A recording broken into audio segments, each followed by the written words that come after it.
All right, so welcome back, pole vault coaches. Tonight we have Richie Mercado um, from Houston, Texas. He will be speaking to us about elemental sprinting and related pole vault issues. He's going to be talking about posture, hip action, and motor control. So I'm going to pass that over to him in just one moment when take over the controls there, Richie. Thank you so much for coming, uh, spending your Friday night with us and sharing a little bit of information with us. So, Richie, it's all yours. All right, thank you. And really a great thanks to Joel for setting this up and people in Pole Vault Summit and Committee and Greg Hull. Zoom has been a great feature for a lot of platforms and a lot of coaching education recently. So I'm going to go ahead and share my screen and get going. Make sure this works here. Right here. All right, is that working? Yes, just need to make it. There you go. You good? All right. I'm going to talk about some real basic things that relate to sprinting and sprinting with the pole and the pole vault approach, and touch on a couple other issues, but a lot about posture, the action of hips and sprinting and the takeoff, motor control issues, and Jim B. Miller touched on some of those on how to try to find ways to give kids a cue, athletes a cue to focus on one thing simply to get done in a drill, in a vault. And it's amazing how many times athletes can do that. My background, I've coached for 36 years, middle school, high school, boys, girls, every event, a lot of junior level athletes. Some of them have done pretty well at different events at the national level. I've had solid high school and junior level vaulters, some that I've started from scratch, some that came to me later on to kind of clean things up. Nothing spectacular, 14 to 15-9 vaulters for the guys, 10 to 12 foot for girls. And I think hopefully that's a lot of high school coaches and others may be listening. That's where things need to get done at the basic level with athletes as coaches at that level. I think another thing that's real important is that I've coached every event, sprints, hurdles, all the jumps, all the throws at one time or another for the last 36 years. And Scott Kendrick said this, you start off trying to learn more about a specific event, becomes a single event. And there's a lot of carryover from event to event too that really that helps out. Joel, tell me, I'm getting a unstable internet connection sign every now and then, so tell me if it's coming through or if it's not. I'll change something up. We got a lot of average athletes, if you look at national level, that they want to improve, they work hard, and they love the sport. So that's where I come from. There's been a lot of great presentations the last 2 weeks, and I think one thing that Scott Kendricks and Jim B. Miller said, every international level vaulter sprints well with the pole. They're great sprinters with the pole. You're not going to be at that level if you're not able to do that. Now, what that says to me is what Jim referred to tonight. If you're not going to be able to run well with the pole, no matter what level you are, what age you are, middle school, high school, college, you're not going to get the best out of what you're doing. More efficient sprinting equals greater velocity, better takeoff position, better forces at takeoff. And so that's basically the goal of what I'm going to talk about today. You want more horizontal velocity to move the pole to vertical. That'll allow you to get on stiffer poles, eventually higher grips. I love what Scott Kendrick said about getting the most out of the grip you're on before you just jump to a higher grip. A lot of times kids are like, oh, I'm a 14-foot vaulter. They're on a 14-foot pole. When you go 15 feet on a 14-foot pole, then maybe look on moving up poles. There have been some great biomechanics studies. Peter McGinnis here, and he gave a great presentation at the summit. Foxschade in Germany and some others in Cologne there. All of them pretty much agree on this. There is going to be energy loss at takeoff, and a lot of the coaches have referred to that last 2 weeks. The vaulter, though, also can create energy on the pole, 20% that Guinness was talking about. And the greater net energy at the release, the better the vault. So the goal is reducing the energy loss at takeoff, creating more energy on the pole, and then better velocity, posture, takeoff position, everything. Active hands, all of those are vital in doing it. I actually made a couple additions right here in Jim's presentation, adding the 80% right there being the approach. But probably 15 years ago, I was talking in Georgia at the state clinic and doing a presentation on high jump. I think I did one on vault, maybe hurdles. And this guy picked me up at the airport. He said, I'm so excited to hear about high jump. I just want to hear what you do in the air. All these guys say approach, approach, approach, blah, blah, blah. I want to know what you do in the air, when you arch, when you come out of the arch, all this. And I was like, okay, good. Next morning, he's sitting right in front, very first slide. 90% of success in jumps is 100% approach.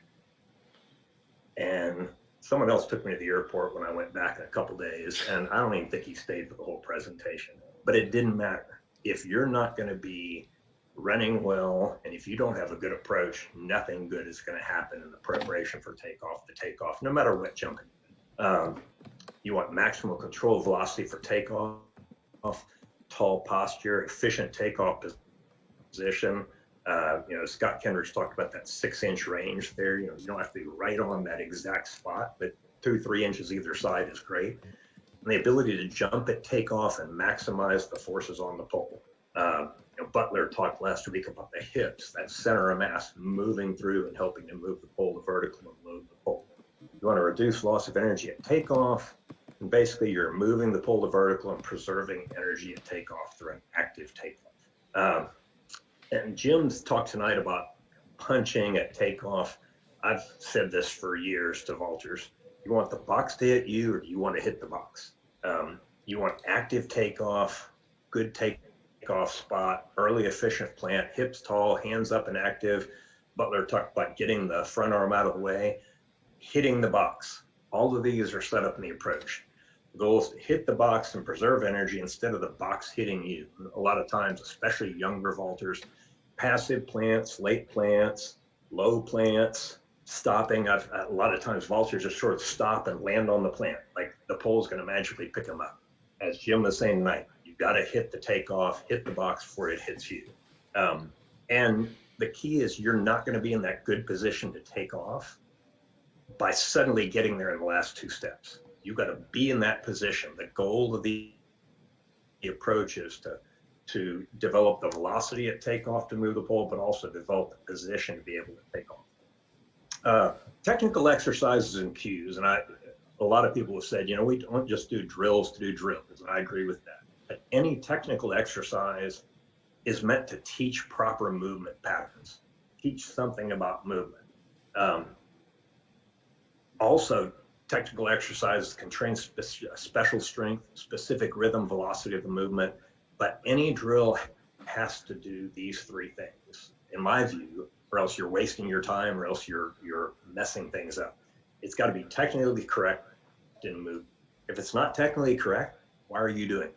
And a lot of times, I think sometimes the sprinting drills that people do for sprinters, for jumpers, for vaulters, maybe they don't say these are technical exercises for sprinting, but if you're having kids do them, that's what they think this is what I'm supposed to do.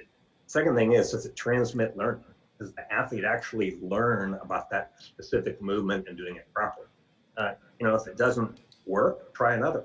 And then is it necessary? Sometimes I've seen people use 10 different drills to do the same thing. Don't beat the dead horse. Maybe alternate those drills every other time you do it, or if one kid doesn't get this drill, use another drill. Maybe that appeals to them and they learn from that. Basically, the bit of the basics of sprinting and the athlete's concepts are important. You want them to have the basic concept, or what Jim talked about as a maxim, because any sprinter, hurdler, jumper, vaulter needs to sprint, and it's pretty simple. Unfortunately, I think it's been messed up, and I may ruffle some feathers here and offend some people, but I think a lot of times we do things poorly. We do drills that aren't really what happens when you sprint. A lot of times just because that's what my coach did, or that's what his coach did, or that's what I saw somebody else do. Sometimes misinterpreting cues. Just examples, kicking the heels up to your butt. throwing your heels behind you up to your butt. That happens exactly one time in all of athletic movement when you do that drill. It doesn't happen when you sprint. Running on your toes. And a lot of times, run on your toes. That sounds great, but I think kids get the concept. I hit on my toes because I see a lot of kids toeing. They hit and collapse, causes injuries, makes them run poorly. Drive the knees up high and drive them up higher. Postural issues, leaning back or sitting.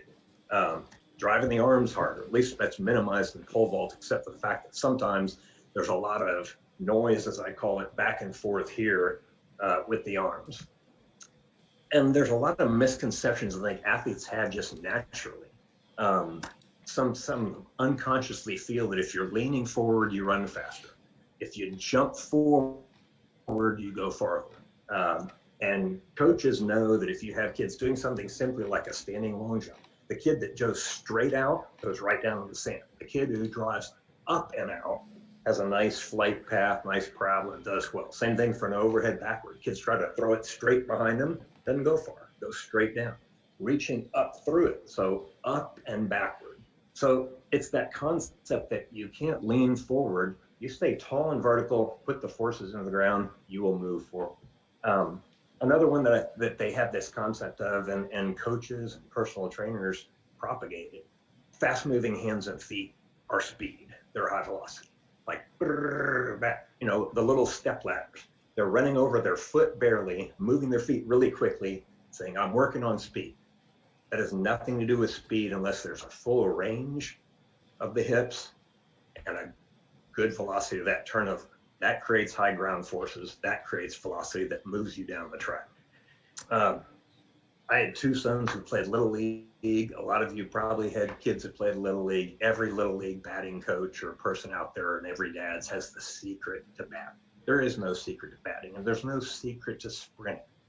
But I think a lot of people who have been involved in teaching and helping athletes now have caused more problems than they've helped because they've made it complicated. They've taken a drill that may have been done well by one person and done it poorly. They don't pay attention to posture and so forth. And I mean, just you stand there at the summit and you look at all those runways and you look at high school, middle school, but even high school vaulters, some of them who are clearing decent heights, sometimes the posture is not very good. The rhythm is not very good.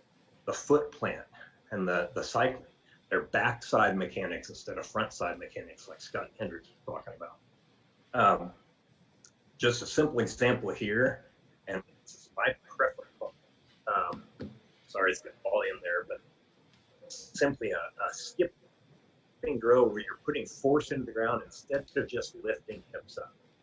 Flexing hips up only and the landing on the ground with no force, that doesn't work.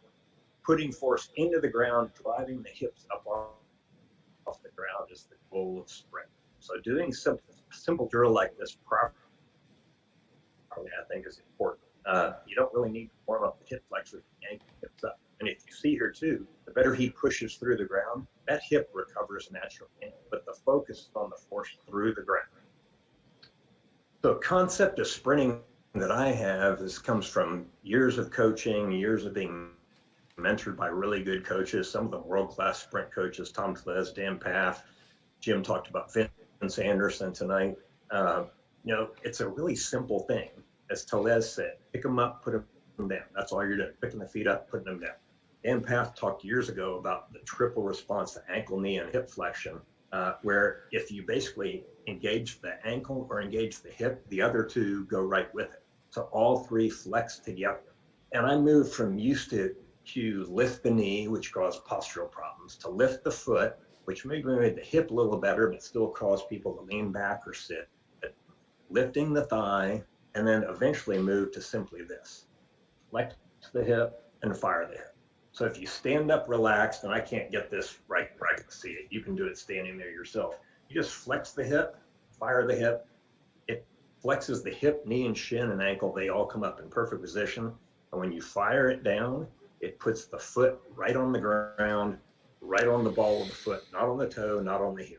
You bring the neutral foot up, flex the hip, fire the hip down, right under the center of mass. No reaching in front, no backside mechanics. Vince Anderson likes to say sprinting is continual marching in place at high range and velocity.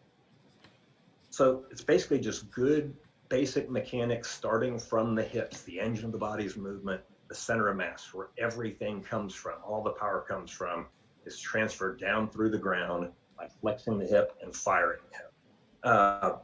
Motor control is just a fancy name for a scientific study of how people and coaches and athletes can use cues and mental focus to solve a movement problem. And if you don't know Timothy Galloway, back in the 70s, the inner game of tennis, the inner game of golf, he wrote a bunch of every discipline, basically, just focusing on movement and mental focus on getting that body part to do the right thing at the right time. Jim was referring to that tonight, talking about getting the right hip on the right hand is one example. If you're a leaner or towing the ground, kicking the heels up, the athlete just saying, don't do that, isn't going to change anything. You got to find something, and the athlete's got to put it in their head that will consciously override that natural default. If they just go without thinking, they're going to do the same thing over and over. You have to give them that cue, one simple thing to override that motion, and simply staying up tall in posture and firing the hips cleans up a lot of it. It needs practice, depends on the athlete, how kinesthetically aware they are, how much they're used to using their mental focus to control motion. They'll get better at it. It takes time and repetition to transfer to full speed and competitive motion, but you start simple, get simple movements real fast, then apply to the actual motion. Put a pull in the hand, put them on the approach, have them focus on that on the runway.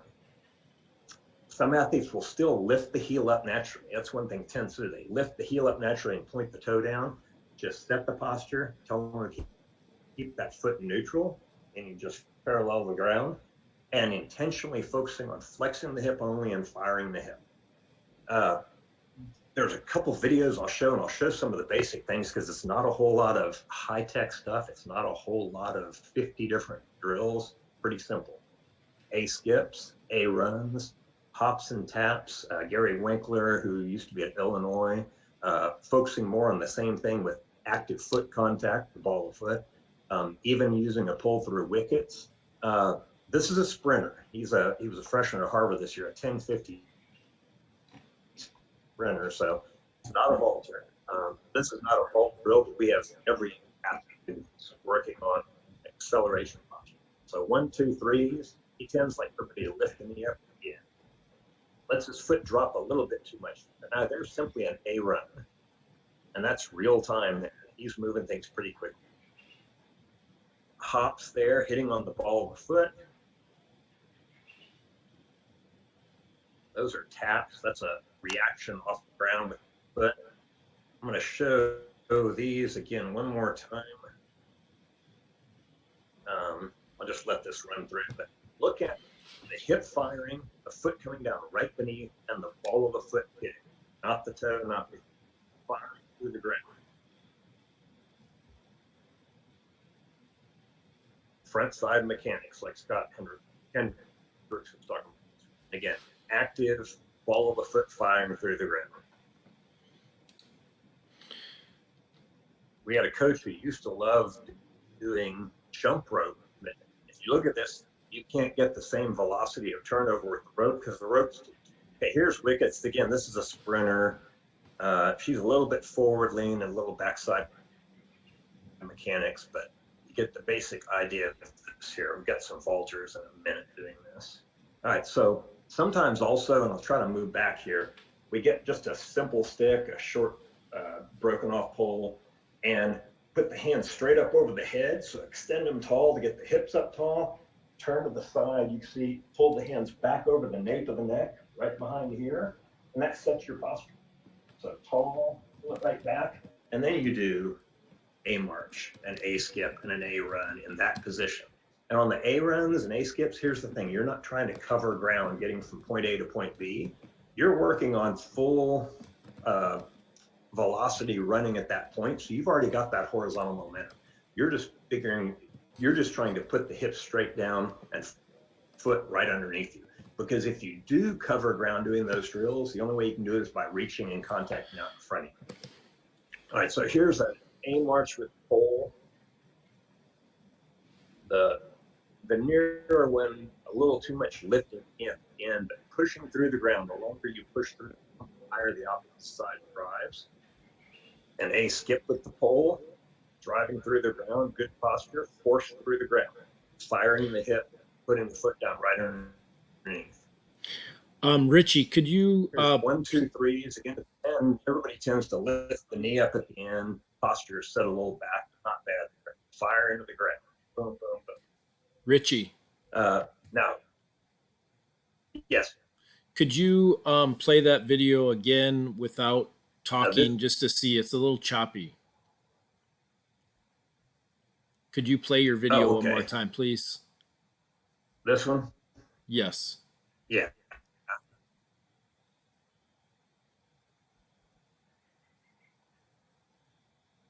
I'll let it run through. It takes a second to load. Is that better? It hasn't played through completely. It's a little slow on the stream. Oh, it so hadn't just played? give it no.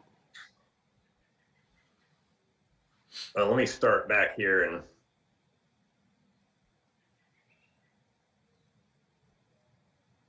is that working?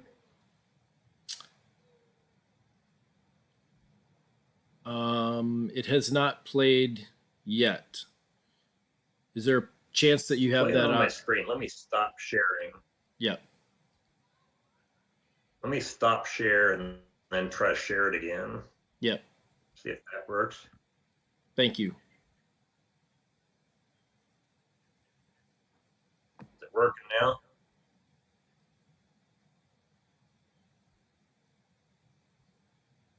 Just Joe, let it working? just let it play here and we'll see. Okay.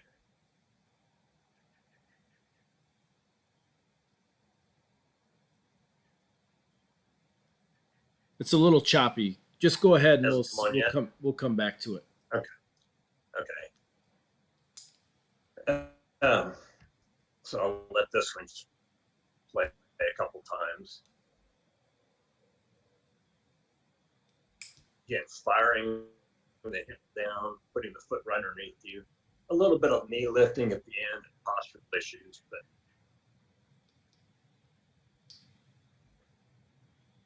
yeah, I'm gonna go to the next one here. This kid did not run track for us in high school. Wanted to walk on at Amherst. I worked with him this summer. He's learned to be a decathlete, and here you can see everybody's like, "Oh my gosh, he's towing the ground. His hips are set back." Yes. So the next time I said, "Can you see that video, Joel? Joel, can you see that?" I'm seeing the boy in the blue shirt now. Yeah. Okay. So the next one I said, and his posture, he's still sitting a little bit. But I said, fire that hip, focus on firing the hip and putting the foot right down underneath you. Got rid of the towing immediately. Just give him one cue there.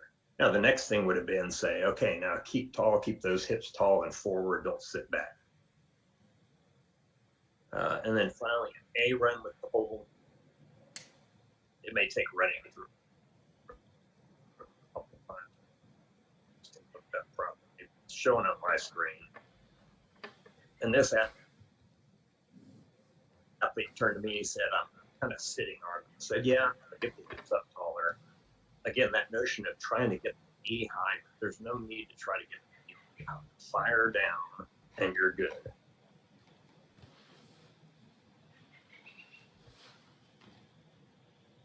All right. Wickets with the pole.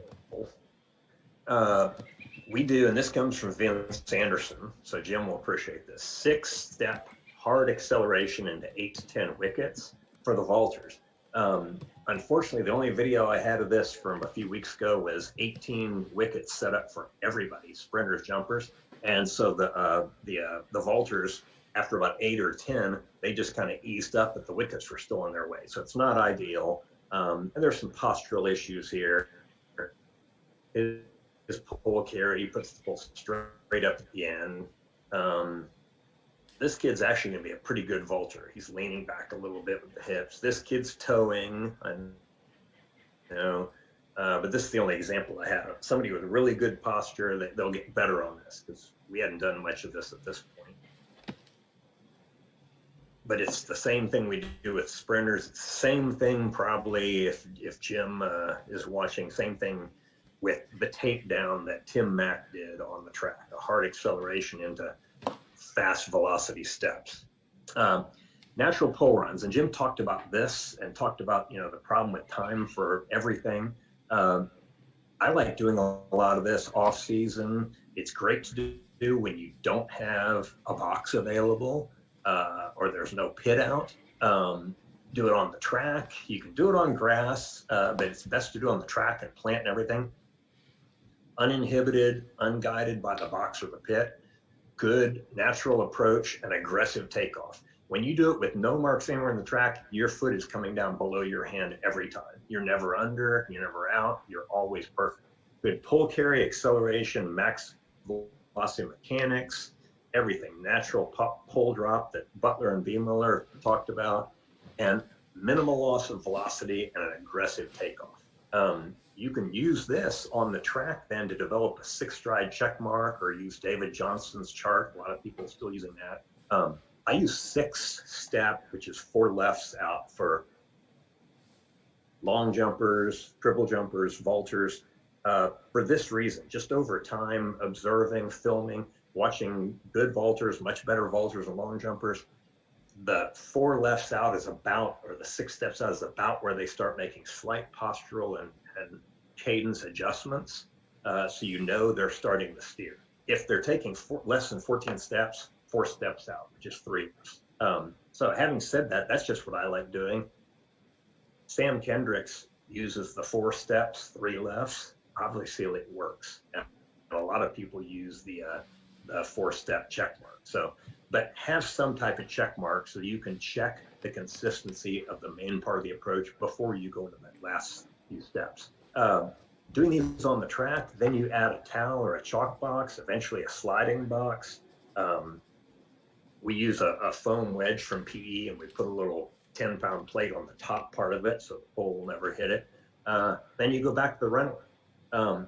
We do a lot of these pole runs even as part of our acceleration. We'll have sprinters, jumpers, everybody doing acceleration development where we use patterns, Vince Anderson's acceleration patterns.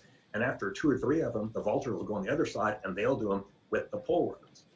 And we'll do that on days maybe they're not vaulting, days we're working more on speed. And you can even use it for speed development, doing a lot of them. You can do it for speed endurance, doing 10 to 12 good aggressive pole runs on the track. A day maybe when it's a little rainy, a little too windy, something like that. Scott Steffen did a great presentation in San Antonio in the wintertime. He gave me permission to use this clip.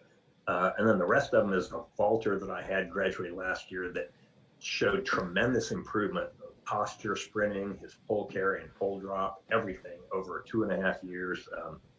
He was not a speedster. So sorry, August, if you're watching, but he really had great improvement, had some good jumps at 15 feet last year, couldn't quite get him. But this is, and I'll let this whole thing play through twice. A little hard to see here. This was videoed off of a presentation. You can see bent forward, early pole drop. Again, posture issues, pole lowering too soon.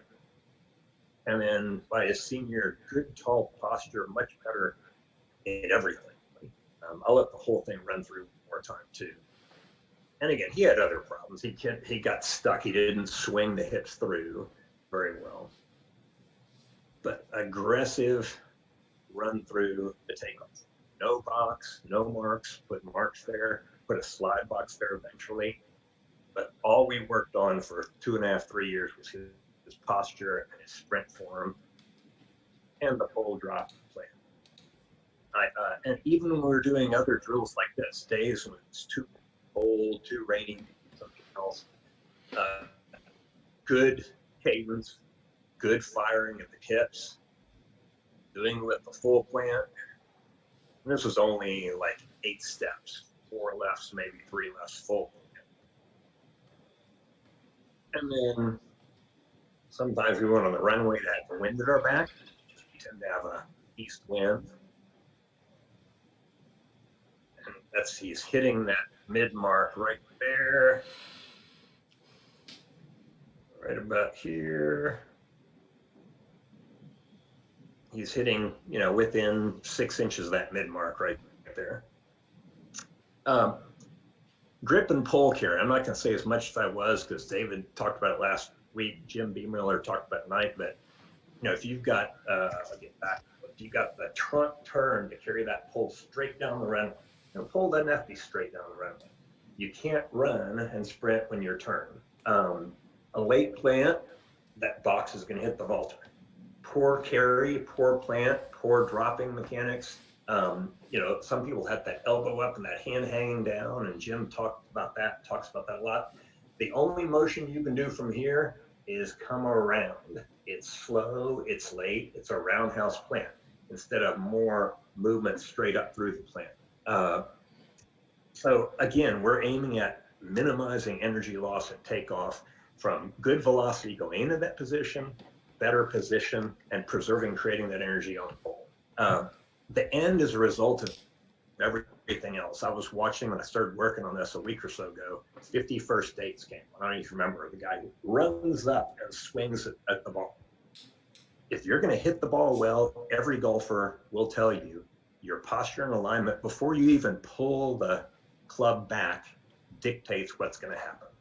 After that, you got to still do things right. But if you're not starting in a good position, no chance of success.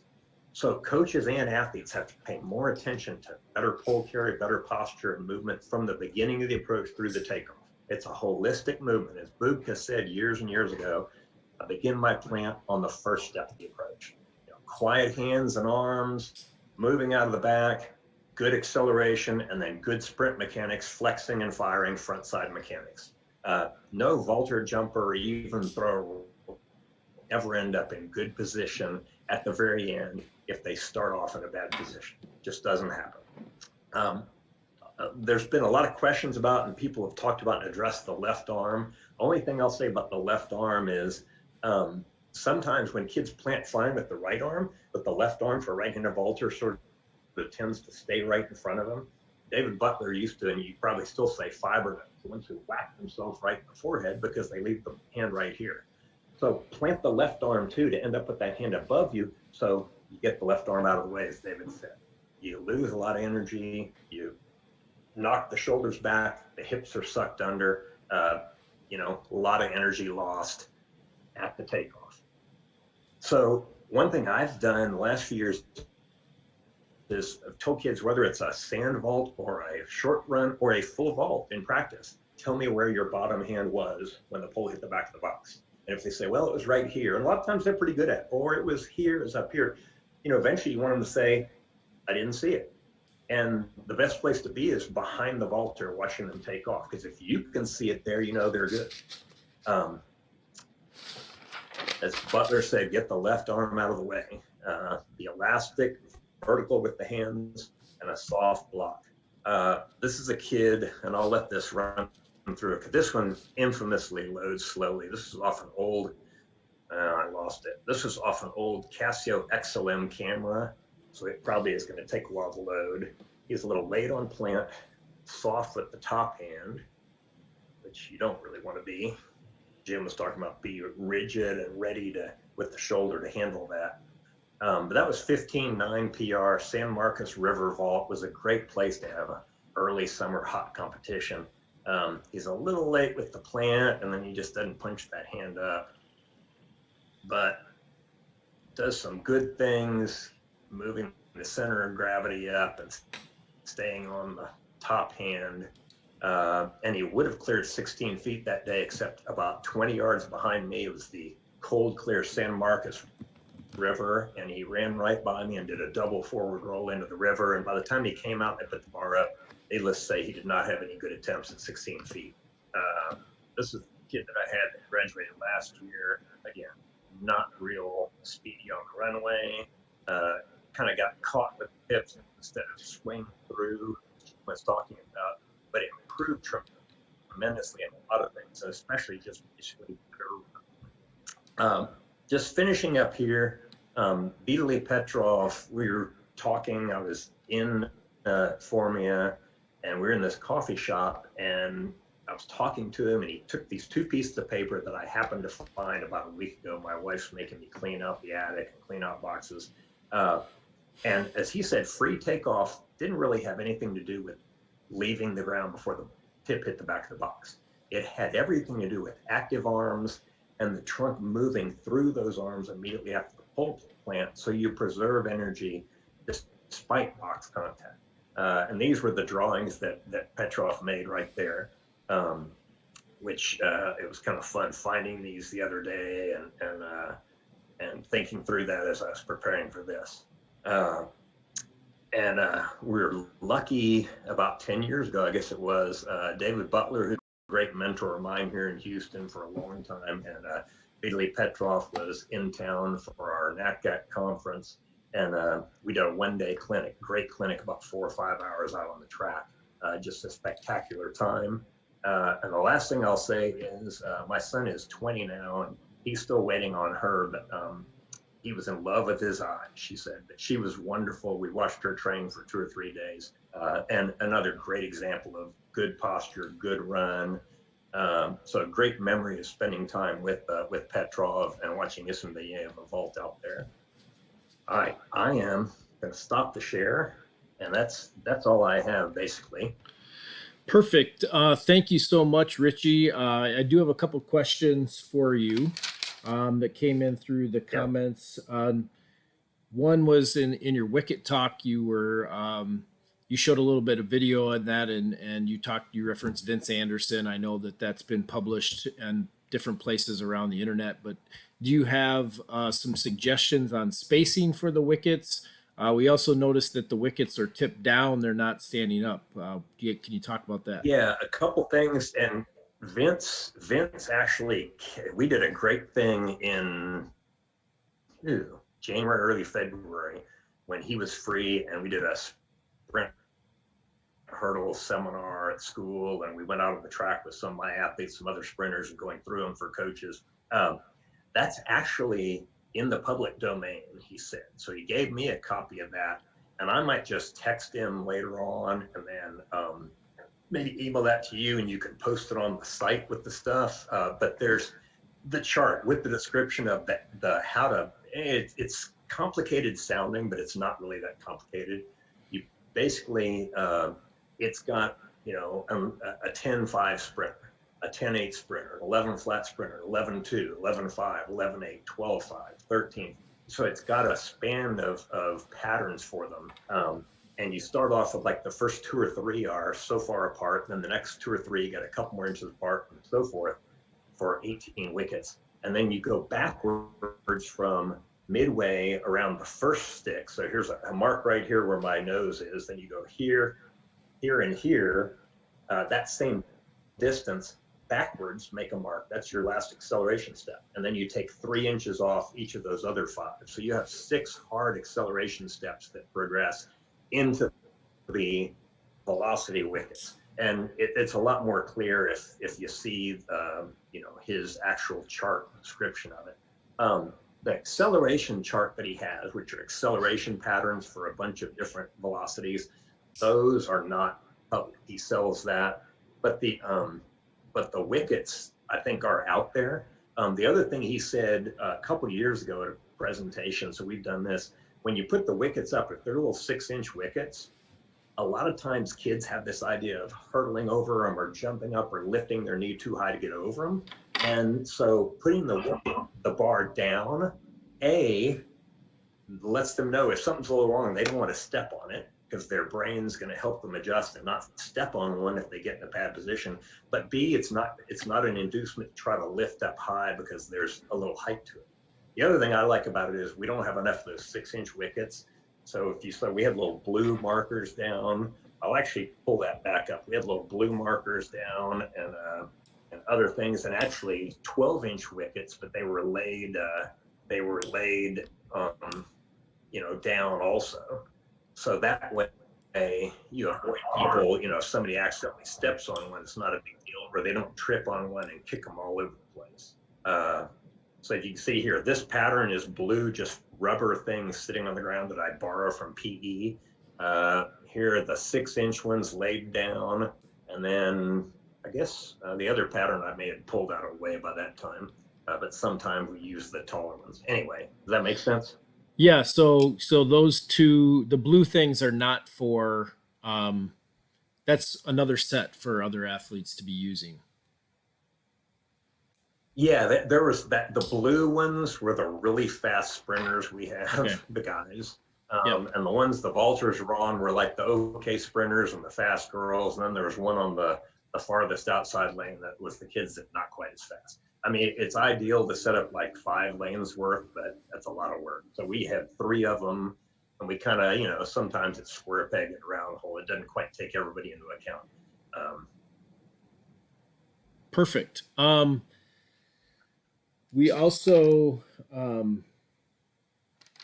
had a question here about your mid marks. You're talking about the mid mark, and you said yeah. 6 steps and 4 lefts. Can you explain your thought or talk behind steps versus lefts and what you're doing with that? But here, like 30 some odd years ago, I guess it was working with Telez for long jumpers, triple jumpers, but especially long jumpers and vaulters. I can't count fast enough to go 1, 2, 3, 4, 5, 6, count every step. So it seems to me, and it helps athletes. I tell them, you think of the rhythm. If you're a left-footed takeoff, have your left foot forward, start running. The first time your left foot hits, that's if you're taking 16 steps, that's 8, then 7, 6, 5, 4, 3, 2, 1. I count down also, and I think a lot of people do. And there's some people that count up, but the problem is when you count up, you're if you're taking off on planning on 5 and taking off on 6, well, then you go to 7 lefts. You're planning on 6, taking off on 7. If you count down, you're always planning on 2, taking off on 1. And so the 6-step check mark is what David Johnson's called it forever. It's basically 4 lefts. You hit the 6, it's basically, it works out. It sounds like it doesn't, but 6 steps out is your 4 left mark. And that's, anywhere from, 45 to 52. Kids I have, it's 45 to 50 maybe.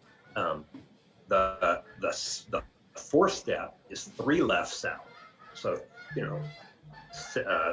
and that one is like Scott Kendricks was talking about, Sam using that, and that's, mid 30s to 40s.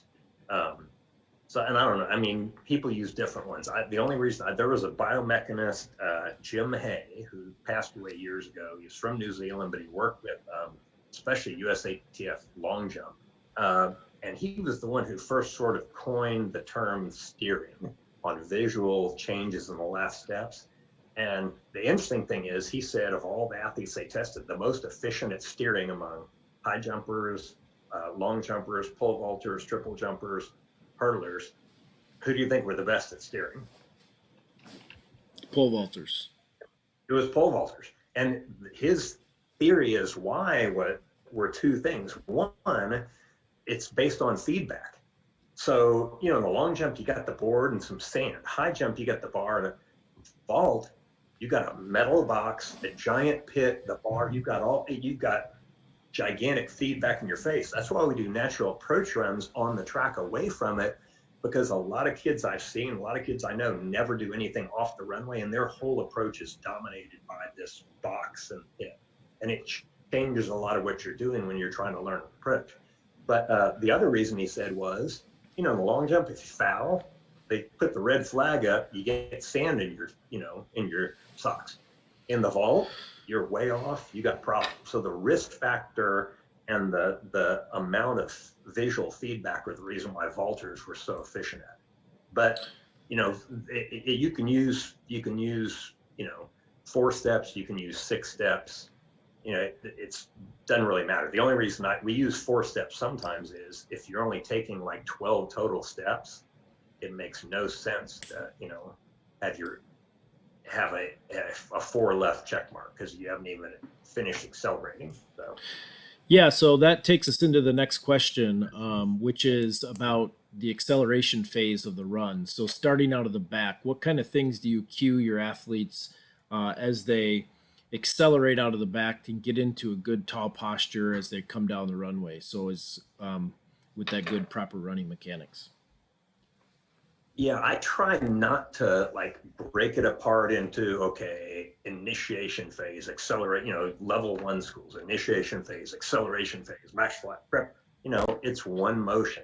But the most important thing is, the journey of 1,000 miles begins with one step. If you're off on that first step, your chances of getting back on are not good. So I don't usually use a one, like a first stride check mark, like the next time the left hits for the athlete. A lot of them do that, and that's good.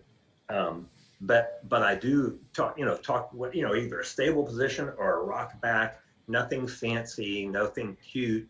The simpler, the better, the more easily replicated every time. You want consistency. And that's what Jim talked about, like consistency there.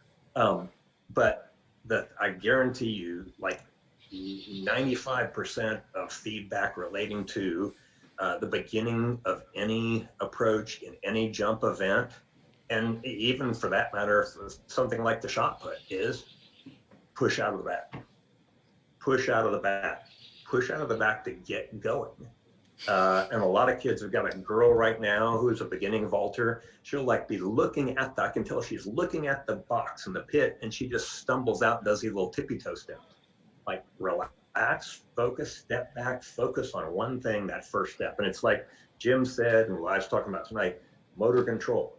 The only thing in your head at the beginning of the approach should be the first step. That's all you focus on.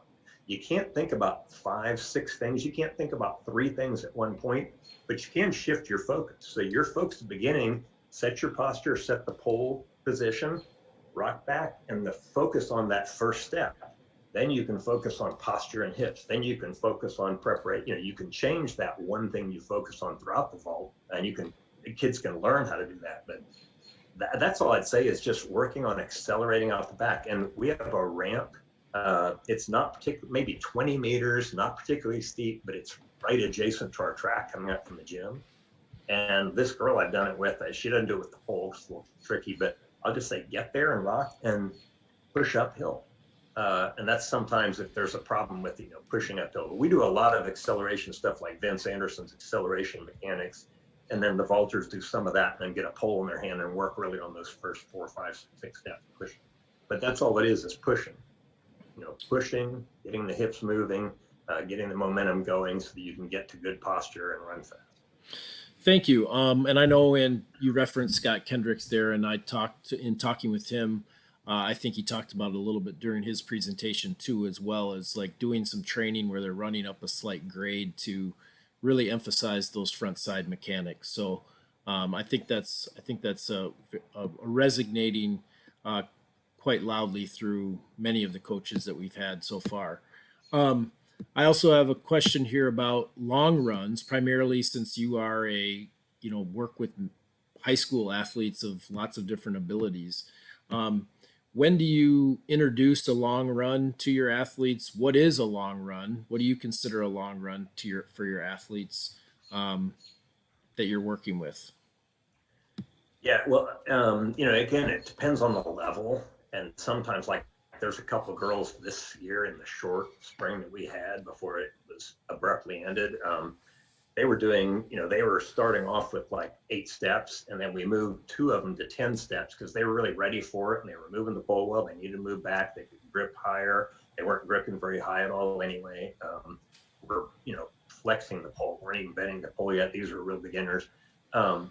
That kid that I showed in the video that was really, he was like not fast, but a great kid, worked hard, had a focus, of improving. But he was like, I'd kind of convince him, yes, you can run from 12 steps. Yes, now you can run from 14 steps. 14 was the most he went to. But, with him, he didn't run very well. It wasn't like he was going to pick up a lot more velocity. It was almost like there's more room for things to go wrong. One example I can tell you, this kid, he won, it was the B division of Texas Relays years ago. But he went 15 feet. and it was the first time he'd done it. But I remember there's a friend of mine who had a lot of good vaulters, and it was at that meet, this kid was warming up, and he goes, "Oh, he doesn't look too good." I was like, "Oh, he looks great." He put his hands up, and the pole planted. He ended up in the pit, and it did. It looked awful, but he never really lit it up in warm-ups doing that. I just want to make sure his step was on. He did that. He had a nice, smooth, efficient run. It wasn't particularly fast, but this kid, his junior year, his goal was when he came is to break our school record, which was years and years old at 15 feet. And he wanted to break that record. And we did like the old, like Bubka said, and Jim talked about tonight, hundreds and hundreds and hundreds throughout the fall and winter on the track, nothing around, hundreds and hundreds of approaches, learning how to let the pole tip drop naturally, learning how to get the hands up, learning how to run. Wasn't a speedster, but he got a whole lot better. Wasn't the most gung-ho, fearless kid either, but he did a bunch of runs his start of the junior year, fall and winter, on a 15-foot pole, and he was on 14-foot poles. And then we eventually went to a 15-foot pole limit because we ran out of. I would call David Butler and said, "Hey, do you have this pole?" And usually some girl was using it because his girls are as good as my guys. And so he ran out of pole, so we had to move him to a 15-foot pole. But we didn't even move his grip up. He was still holding the same grip, maybe a half a hand grip up, but we didn't move his grip up to 14.6 or anything. But this coach was there, and he said, "Well, oh, you're moving him up there?" I said, "Yeah." He goes, "Has he ever jumped on this pole?" I was like, "No, he's never taken off on this, on a 15-foot pole in a meet before." And he looked at me, he goes, "You're going to let this kid go on a pole?" He said, "He's never been on this pole." I said, "I didn't say that. He's been on this pole probably 1,000 runs. He's got the feel of it, the drop, the whole sensation of it, the visual of it." And he went down there, and it wasn't pretty. It was the middle of the competition. It wasn't pretty, but he cleared the height, and then he was fine after that. So, moving, but that's one thing I think doing a lot of runs, the long runs can do. He was probably on a 16-step run, man. He may have gone 18, so I think 16 step is all he did. But doing that repetitively, and it's a great thing to do when pits aren't out, when it's too cold and rainy, maybe to get on the pit.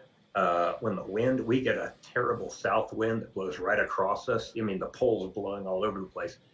We do runs and takeoffs aggressively on the track, or on the other runway, get the wind behind you and do it. And that's how he learned to, get the feel of that pole. So I agree with a lot of people. I don't think David, I know, mentioned it, but I don't think a lot of people mentioned it. But I see Greg Duplantis on here, and he talked about Reno. A lot of these short runs and short runs and short runs. Well, it's great, and maybe you're learning some things, but you got to do a full run. And maybe a full run is 5 lefts, 10 steps, but you got to do a full run. You can't just do little short stuff all the time. And one way of adding to that is if they don't get that much chance to do them on the runway, or they can't do very many well, do them on the track. And because the timing is totally different. The timing of 8 steps, plant and takeoff, is totally different from 16 steps with the velocity you have and timing the plant and takeoff. So you got to do the real thing. And you can do the real thing without the box in the pit there a lot of times too, and do it with the box in the pit. Perfect. I know that there's a lot of openness to that question because it depends on the ability of the athlete. I know Scott Kendricks talked a little bit about that as well in terms of steps, heights versus how many steps you're going to take there. And they talked about the women, they added 2 steps, I should say, to that. If you want to jump 10 feet, you should be at least running 10 steps. For the women, they were adding some steps there. So I think it's really important that we understand that, again, another thing that's echoing through lots of coaches is we got to do some long run stuff. We need to make sure that we're jumping from long runs so that we can be prepared for those competitions. Well, and I think if you have kids that are brand new and their running mechanics aren't very good. Uh, One way to help work on those running mechanics and clean them up is not, you can't do that well on the runway because you're going to go right to what you do. For one thing, it's the real thing. They're going to do what they normally do, their default, and they're already thinking, I got to hit the box and go up. So they're focused on all that. So I think another thing is, if they're not that efficient running, they've got poor pole carry and all that, getting on the track and doing them, because then you can do a lot of full runs. You can really do full aggressive runs with aggressive takeoffs on the track and then go back over to it. And then the next session you got there or that day, go back over to it. And I know it's not the same thing, but I know from looking at a lot of vaulters and talking to a lot of coaches that every step they take is on the runway with the pole. And that's, I think, leads to a lot of the problems those kids have running in their running mechanics. And, eventually it may get better. I think a lot of those things can be cleaned up by just teaching them how to get good posture and how to flex the hip and fire the hip, do it with the pole, do full runs on the track, and then have it carry over to the runway. And it won't be an immediate change, but it could be pretty quick. I mean, you can clean up a whole lot of things in the run if you get the box and the pit and everything out of the way. And of course, you've got to put it back on there as soon as you can. But I think there's a lot of just bad things that go on that aren't going to change on the runway. And maybe those kids aren't going to be great vaulters. I know, but some kids are naturally better sprinters. But it's just my. Perfect. So we're getting close to an hour here, and I have encouraged people to continue to ask some questions. I have a question from one of the YouTube people here, and you talked a little bit about the plant and roundhousing the plant. Coach B. Miller touched on that a little bit. Can you, and you have a little bit more room than Coach B. Miller had when he was in his. So would you mind just showing us with your hands and your positioning kind of the proper plant technique so that we're not bringing the roundhouse plant around? Well, a lot of this I got from David Butler and others, but a lot of times people are like this, their hands way behind them here. This back elbow's down, front elbow's up in this position, and that tip has to go straight down the runway. It's as long as you end up here, both hands above your head, I'll get down here, that tip's going to line up. I mean, you don't want it way off to the side, but David can correct me on this, but a lot of pulls are saying hand in the middle of the chest, this hand by the hip, elbow up high. That's my dog. And moving through there, you're going to have some natural movement back and forth with the shoulders as you strut. That's going to happen. You can't stop that. But moving that plant forward and up instead of, if you're here, I mean, I'm not smart enough. I'm not a biomechanist. I couldn't do the math. But if I'm right here in this position, I go to plant, there's only one motion that can happen, and that's this way. And maybe I'm wrong, but I'm thinking that's all that can happen, because that's what I see kids do too. So if you're in this position and you just move everything up from here, it lines up pretty well. You're in a position then to move the shoulders and the trunk through the takeoff.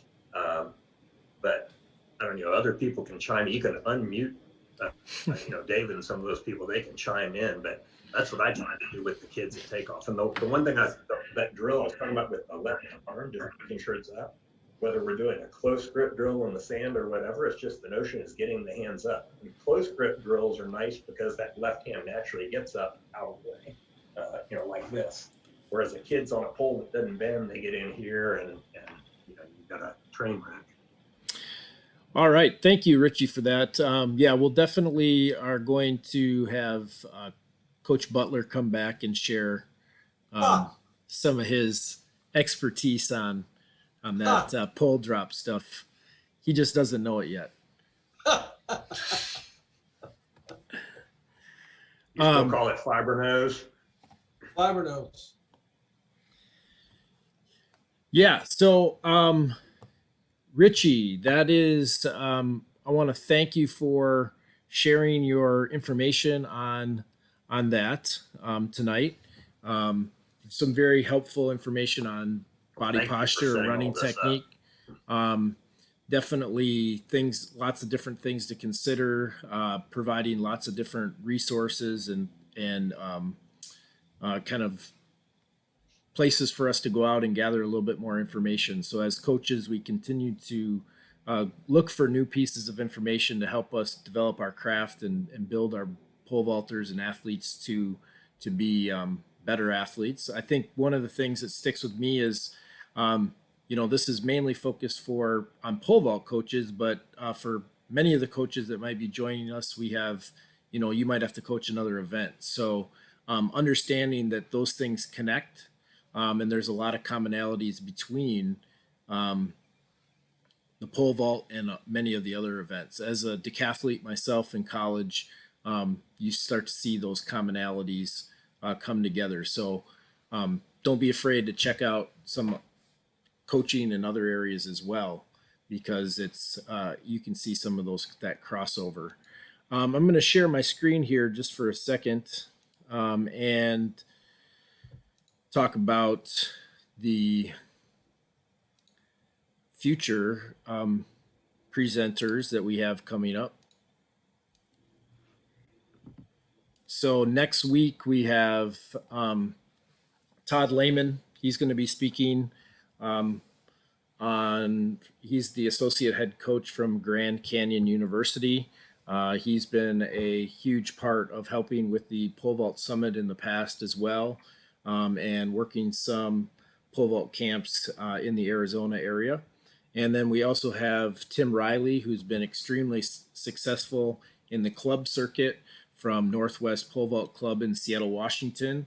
And so we have two very knowledgeable coaches coming up next week for us. So thank you to all of you who joined us on the YouTube live stream, and be checking the YouTube channel for the titles of these talks and information from that. So those of you on YouTube, thank you for coming. Please make sure that you like and subscribe to get updates for that.